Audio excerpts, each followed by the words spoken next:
Hey everyone, welcome back to the channel, your number one source for income-oriented investing. And today I got a first-time special guest, Elliot Johnson. He is the Chief Investment Officer at Evolve ETFs. How's it going, Elliot? Great, thanks. Thanks for having me on your show, Adriano. I've been a long time follower of your channel, so it's great to be here.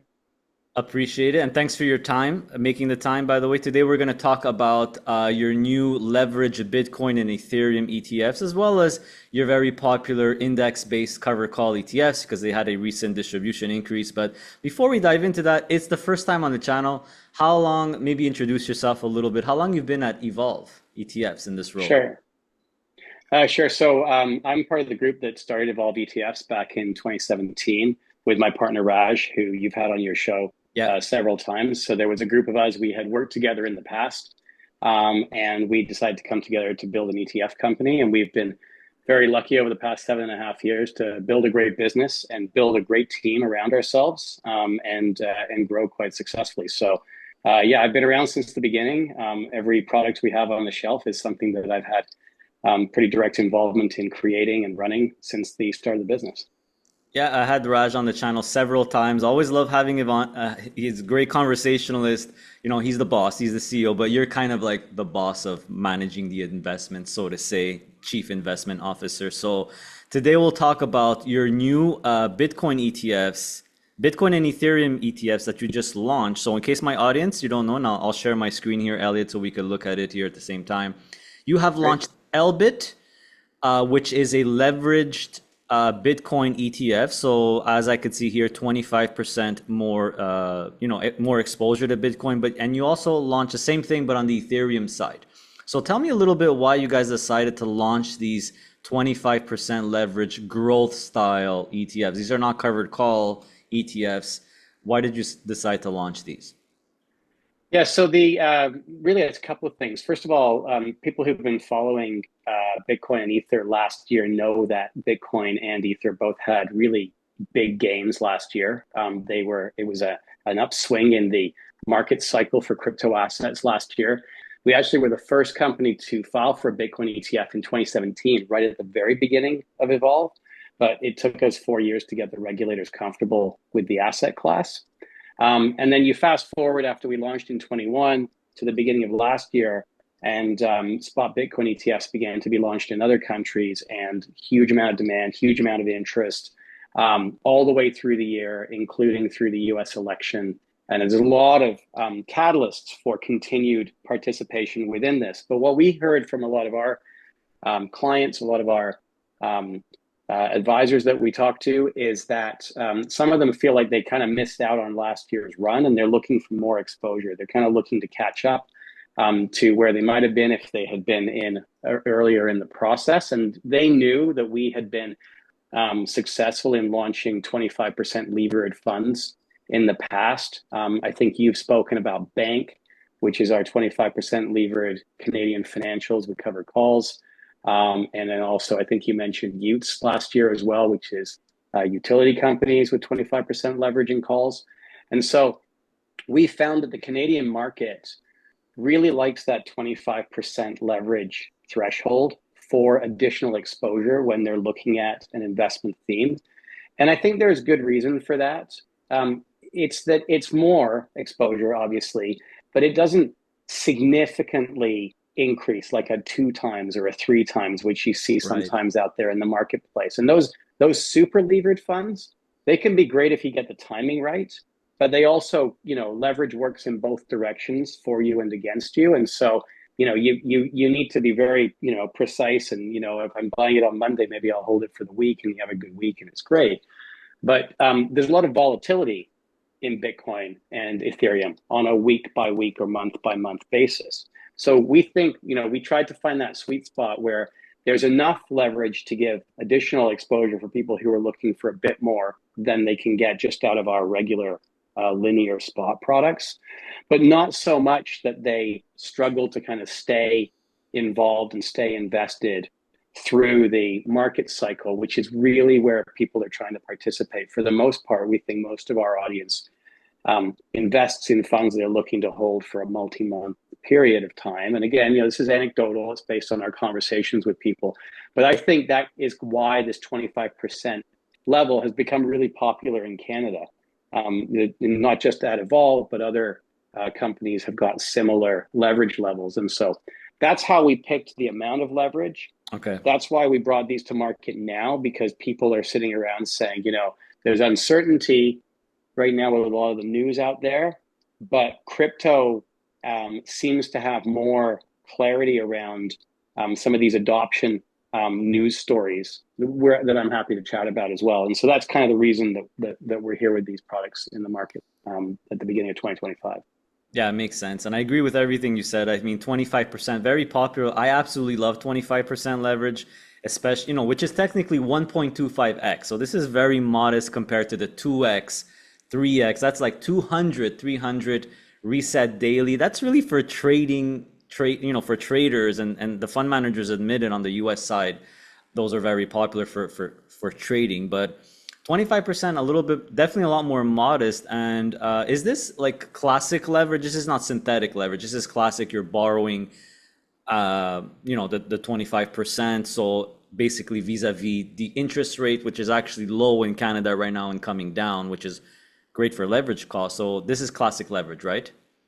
It is. It's an important distinction. Yeah. And so if I could just make kind of two comments. First of all, these funds actually hold our other ETFs that spot Bitcoin. So LBIT holds EBIT and EBIT holds Bitcoin. There's no derivative exposure in here. We're not holding futures on Bitcoin or options on Bitcoin or some kind of swap. Okay.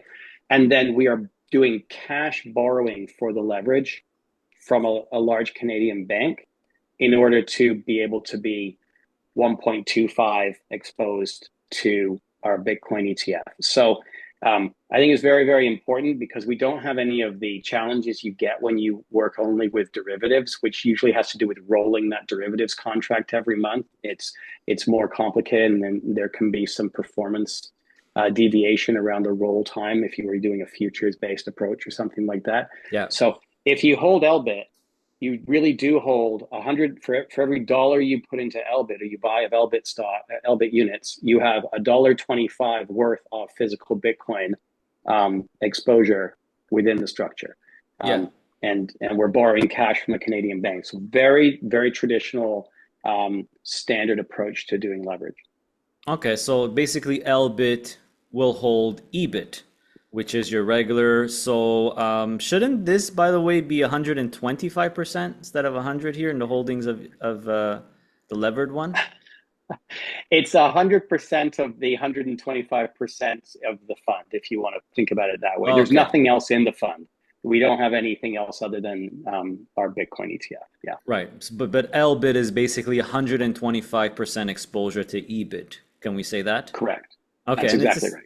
Same thing for the Ethereum one, exactly the same structure, right? LETH, it has 125% exposure to your Evolve Ethereum ETF Ether. That's exactly right. Yeah. Very straightforward.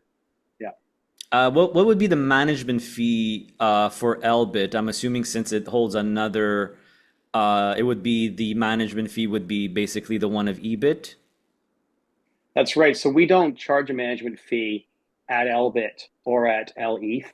We only collect a fee at the EBIT level or the Ether level, our other ETF, because it's going straight into our other ETF. So there's no management fee at the top fund level. Okay, fair enough. And yeah, I agree with what you said about Bitcoin. The adoption is accelerating now that with the new administration in the US, which is very much pro crypto, and they want to roll out the regulations. And you have, I think GameStop just announced that they're going to do like strategy and just start buying a bunch of Bitcoin as well. So I think the adoption is accelerating. It's definitely very, very exciting stuff here. Ethereum, honestly, I'm a lot less educated on it. I think Bitcoin's fairly easier to understand. Ethereum is a little bit different, and I don't want to talk about it in this video because we'll probably be talking about it all day, but maybe for another time. For sure. So yeah, I don't think I have any further questions for the levered Bitcoin and Ethereum ETFs. These are very straightforward. There's no covered call on these. It's just 125% versions in case, like you said, people want a little bit more exposure. This is 1.25x exposure. It's not crazy amount of leverage, and it's classic leverage as well, which is based on the current interest rate of the bank in Canada. I think if I remember correctly, Raj said it's our rate is pretty much the rate of the Bank of Canada plus about 50 basis points or something like that, right? So it's pretty low cost leverage here. It is low cost leverage. It's a little bit more for these products than for our other funds. So it's about 125 basis points more than Bank of Canada, just because they're crypto and the lending bank charges a little bit more. But it's still very cost effective versus other opportunities and the other ways you can borrow money or use a derivative. Fair enough. Fair enough. Okay, so now moving on to other very popular ETFs, your index-based covered call ETFs. This is really what my channel focuses on a lot more, covered calls, income-oriented products. You have ESPX, which is pretty popular. I mean, it's over 200 million. And you also have what I like to call the S&P 500 of Canada, the TSX 60 index, covered call as well, ETSX. So if we just stick with ESPX, I noticed that there has been a distribution increase lately from 15.5 cents. And this ETF has been around since 2023. But in 2025, starting with the March payout, it went from 15.5 cents to 22.5 cents, which is like 40 or something percent, a pretty big increase. So how come you guys were able to do such a big increase? What are the factors that led you to do this? Yeah, so we've been, I think, very fortunate since we launched both of these funds that the market itself has risen and risen quite strongly. ESPX, at the time we were making this decision to increase the distribution, ESPX was up about 22% from where we had launched it at, and ETSX up about 15% from where we'd launched it at. And so what happens when the price of the equities in the portfolio goes up, your yield on the fund drops if you're paying a consistent distribution. And we do pay a consistent distribution because the feedback we've had from our audience is that they like to be able to rely on a certain dollar amount every month because that's how they then manage their finances. So we're always trying to pick a target that we think we can achieve over the full cycle ahead.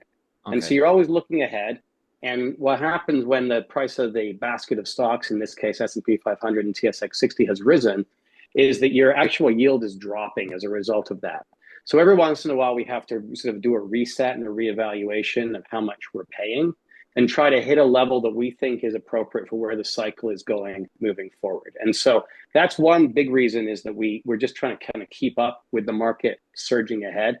I know it's come off a little bit the past few weeks with some of the uncertainty in the news cycle, but if you remember towards the end of last year, every day on the news, it was talking about markets making record highs, particularly in the United States, right? So this is a result of that. Now, there is one other reason, is that as these funds have grown, right? You mentioned, ESPX, 225 million, ETSX, very close to 100 million. It actually makes our option writing activity much more efficient because we can get more granular on how many options we can write on which names in the portfolio. As I'm sure your audience knows, when you're writing an option, one option contract is 100 shares of the underlying. And so when you have 500 names in the S&P 500, you need quite a lot of capital to be able to write an option on everything. And we don't actually write on everything. We're very tactical where we write. But the bigger the fund gets, the more efficient we can be in terms of our active covered call management. We have a team of 3 people who are focused on that every day. And so as they become more efficient, that also allows us to do a better job of harvesting that volatility to increase our distribution. And that's why, sorry, go ahead. I was going to say, I've actually heard this from many fund managers who say that as the funds grow in AUM, there's much more flexibility with the call writing. And you guys have a pretty unique covered call strategy, maybe one of the really good ones in Canada, because you're very flexible. And I spoke with Raj about this in detail. And if you go in portfolio and you scroll down, you guys are, sometimes fund managers, especially on index-based, like an S&P 500 or TSX 60 cover call ETF, etc. I'm just trying to go down at the bottom to see the options. You guys are you're not just writing SPX or S&P 500 calls. You're writing calls on individual names here. So that's actually a lot more work.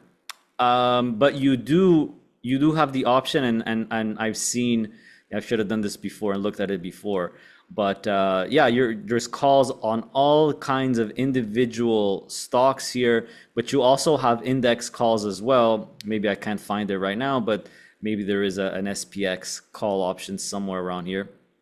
So maybe you could just quickly describe what is the covered call strategy? Why are you guys writing both index calls, calls on the individual stocks? Why not just write index calls instead?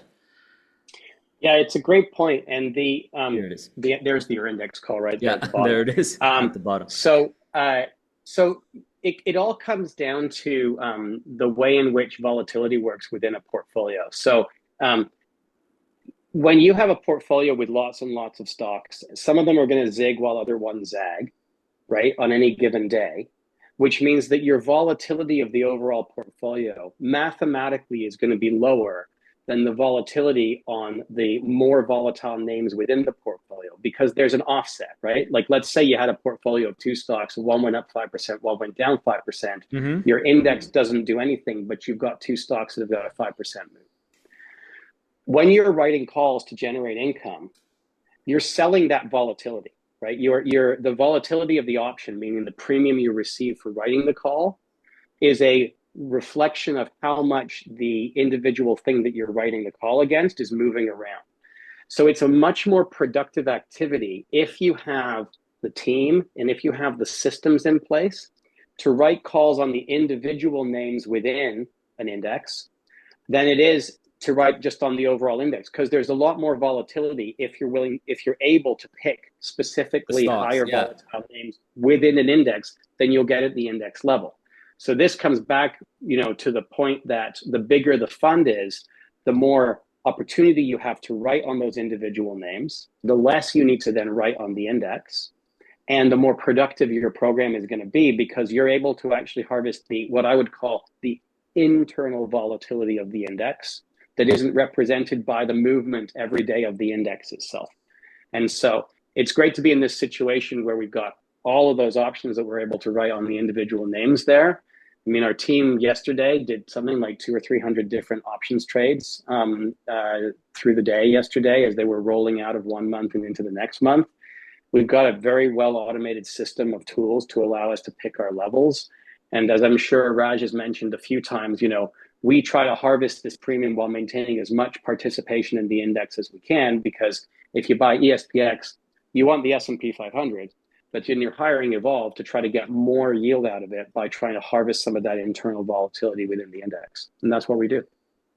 That's awesome. Yeah, I mean, Tesla has a lot more volatility than the S&P 500. So I get that you're trying to harvest as much volatility as possible. But you have the option to do both. Like we saw, you're actually writing a call on IVV, I believe it was, which is, very big, popular S&P 500 index. So yeah, that's awesome. And would you say the same thing applies to ETSX as well? You're writing on, like I just showed you, or on the individual stocks, and you have the ability to write on the TSX 60 index as well. Same thing, right? Exactly the same thing, yeah. So it gives us good flexibility, and it is good when we're working with these large indices like S&P 500 and TSX 60 because you've got a lot of good proxies out there that you can use. Yeah, and I'm just checking now. You are one of the lowest management fees for these type of products. I think the industry average in Canada is about 65 basis points, and both ESPX and ETSX are 0.45. They're 45 basis points. I always point that out and discuss that with Raj as well. But just want to touch on before I ask you the burning question that I personally have. But I just want to touch on the cover call strategy. So as we know, we're selling upside. Is your cover call strategy capped at 33% for both of these, meaning you're only going to write up to 33% of the portfolio? Still with that policy? Yeah, for those ones, yes. Okay. The funds vary, but for most of our funds, that's where we find is the sweet spot for us to be able to maintain that index exposure while also being able to harvest out that yield that we're looking for. Okay, so for ESPX, ETSX, you're not writing more than 33%, which means you're capturing at the very minimum. Doesn't mean you're writing at 33, it just means the max is 33, correct? Yeah. So when you think about the trade-off of covered call writing, Yeah. if the market goes ripping vertically higher, then you're going to give up some of that upward participation for the things you've written calls against. But for the part of the portfolio where we've not written any calls, you're getting all of that Okay. participation to the upside. And it's a balance that you have to strike, and different managers take different approaches to the levels. And we've always tried to balance out additional yield with index participation. Yeah, and I spoke, we didn't talk about QQQY, another very popular covered call ETF you have, but that one you could go up to 50 and discuss it in Mm-hmm. detail with Raj. He said because those are stocks that are a lot more volatile and we want to give higher yield. That one's 50s, but these are 33. Like you said, you want to capture a lot of the S&P 500 or the TSX 60. So, Elliot, you've been great. You answered a lot of questions. I think the last burning question I have is, and I asked Raj the same thing, and I know you guys cannot officially elaborate as much on this question, but I'm gonna ask it anyway. Bank very successful, Utes very successful with those 25% leverage enhancements. Are we gonna get, or are you guys thinking of a 25% leverage versions of ETSX and ESPX? So I'm sorry, I'm going to give you the same answer you probably got from Raj, which I gotta is try. we have a lot of ideas on our drawing board. We can't promise what's coming next in terms of down the pipe. We are hearing that request not just from you but from others, and definitely seriously considering what we're trying to bring out to the market later this year. So um, you'll be among the first to know once we're public on our Fantastic. next products. And I wish I could tell you anything more than that. I can't make any promises, and we can't really pre-announce anything. Totally understand, but I appreciate your answer anyway. So, Elliot, it was great meeting you, by the way. Hope you come back on the channel more often. Look forward to what Evolve is cooking up. You guys are always a little bit innovative. You're very innovative with what you launch. So, we're always looking forward to it. So, thanks again, Elliot. Have a good weekend. Thanks, Adriana. Good to see you.